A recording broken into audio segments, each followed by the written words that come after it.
Deepak builders end developers और निवृत्ति मोटकरी परिवार का एक्सक्लूसिव प्रोजेक्ट 3 लीव्स, ऊंची जीवन शैली का ऊंचा आनंद। For more details call 9823339180।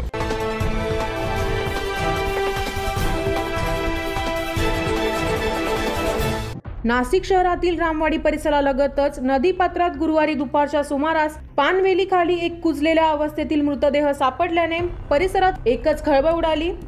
सुमारे 2 ते 3 दिवसांपासून हा मृतदेह पाण्यातच असल्याने पूर्णपणे कुजून गेला होता। त्यामुळे मृतदेह महिलेचा की पुरुषाचा तसेच खून की आत्महत्या हे अद्यापही अस्पष्ट आहे।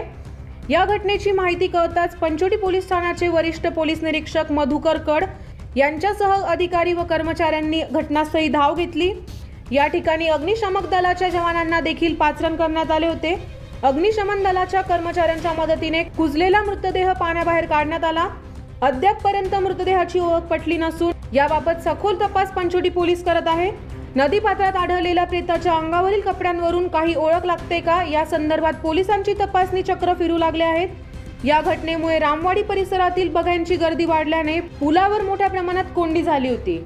9 न्यूज महाराष्ट्रासाठी प्रतिनिधी अजित सय्यद, नाशिक।